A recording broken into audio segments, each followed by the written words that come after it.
Imagine this. You spent 6 seasons under the blazing Arizona sun, grown up in the WNBA alongside legends like Diana Taurasi, and suddenly, in the middle of your career, you're sent back to the heart of the Midwest. For Sophie Cunningham, that moment wasn't just a trade.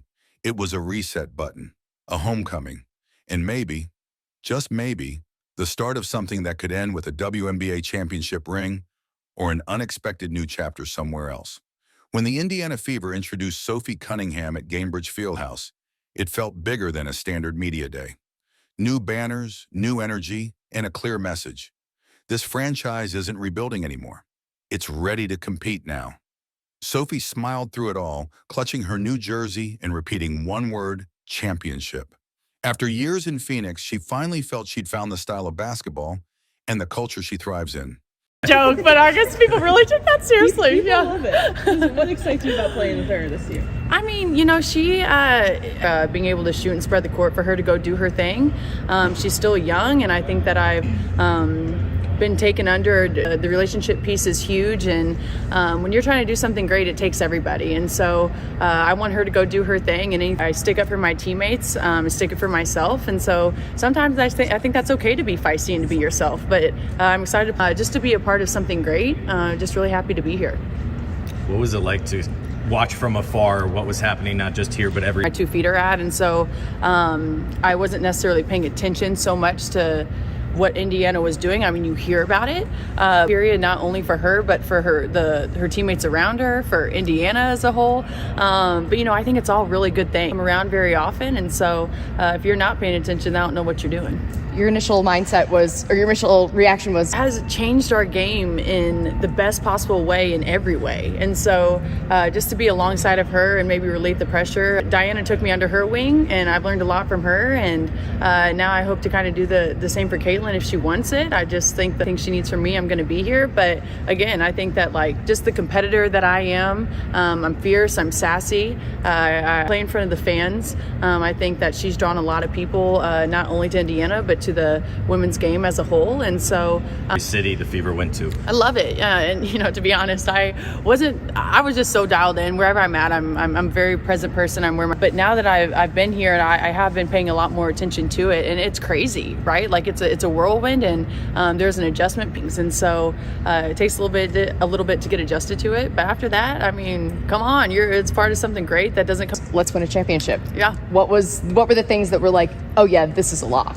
You know what? I think that I think that our team right now, it's turning heads. And Dewana Bonner, getting her was absolutely. We have Kelsey Mitchell. We just have a squad, and our depth is amazing. And I'm just excited. But to be honest, I think when you have a group, bread and butter right there is outwork your opponents and have fun doing it. Would have been some of maybe your initial conversations with the. I'm not kidding. We in college we played, she coached against me and whatnot, and so we've known each other for quite a long time, for the past 3 or 4 years, and so to finally all kind of come together just at the right time, I'm stoked. I think she's a heck of a coach. I love her. I'm going to do something really special here and moving forward this year. I said that wrong, but this year and moving forward. Can you take us back to that All-Star game? Was that your... I just think she's had a lot of pressure on her shoulders, and I think a lot of people, no one's walked in her footsteps, and so it's really easy to judge and to say things. League, and it's needed. This is what we've always wanted, and so why would we not embrace them and make sure they're good? And so when we first played them, I was like, hey, keep doing your thing. You're doing it huge.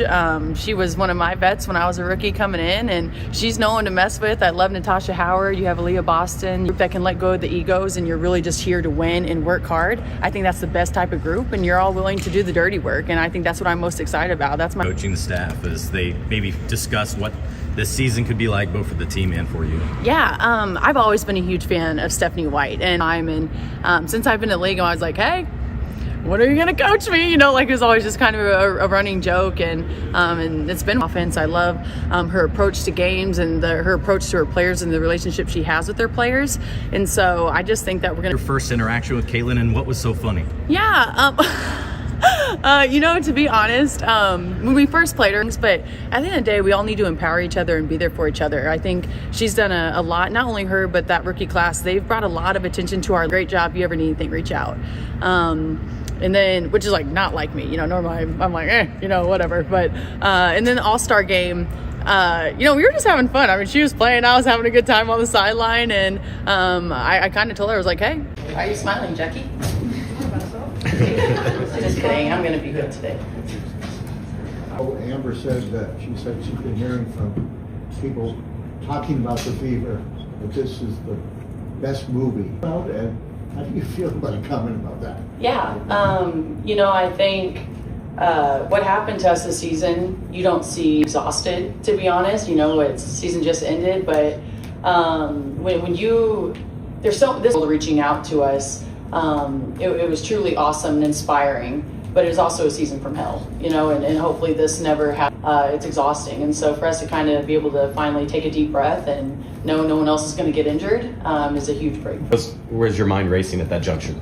I mean, everywhere, and I'm going to be good today. I am because I think that there are a lot of people in the position of powers in the WNBA who they might be really great business people, but they don't. I think everyone's frustrated when NBA players from that side of things are reaching. That is absolutely saying something when your counterpart is feeling bad for us because of how we're getting treated. I mean, come on. When fans and players, especially players, when we're competing at the highest level and it's like a battlefield, they're not going to come for your heads, but I think there is room for improvement to change the criteria when the whole league is asking for it. All right, who wants to get us started with some? Lulu, let's go. Thanks. A little while ago, they watched. Oh, no. Because of everything that happened, and you're in the middle of it. I mean, can you see what they were talking about? In the span of someone's whole career, yet alone one season. And so for us, I think we're all pretty, this season was amazing in so many ways. The love in the locker room, the way the fans embraced us, people from all over the world happens again. Because I think we are exhausted, when it's blow after blow, a whole bunch of other things going on for us. Sophie, you said after Game 5, I got a lot on my mind. Oh boy. What particularly, in what direction? I'm just tired of our league. They need to step up and be better. Our leadership from top to bottom needs to be held accountable. I don't know shit about basketball, and that's got to change. I said I was going to be good, and I just messed up. But out to us, just like in awe of how terrible it is, like that's saying something, and that's from leadership. That's from, I'll just leave it there. From our leadership, it's just bad. Out there, when we're agreeing on the court because of how awful the officials are, like that's saying something. Like, listen to us. We're not. We're coming for everyone next season. Is it your hope that you stay in Indiana and come back? I have loved being here, and I don't think that's news to anybody. I think that just being back in the Midwest and being around girls who you truly do love. Like, I've been in the league for 7 years and I've never been a part of a team like this. And so when you've been through this type of season together, when you're in other offers, but my hope is, that I've had a great time here and I'd like to continue that. But I also think invested in each other's lives outside of basketball. Of course you want to come back. I'm definitely going to be entertaining other teams. The new CBA, there's a lot on the line. And so I might be blunt, but I can't just not look at other opportunities. Right now, the focus is clear. Win a championship with the Fever. Sophie's energy, toughness, and shooting make her a critical piece of this next chapter in Indiana basketball. But the long-term story, that's still unwritten, and fans will watch closely to see if this homecoming turns into a permanent stay or just one electric season before the next move.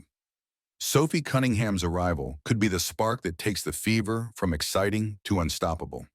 But only time will tell if she becomes a long-term anchor or just a key piece of this championship chase.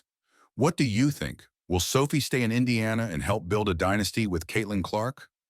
Or could we see her test free agency after this run? Drop your thoughts below.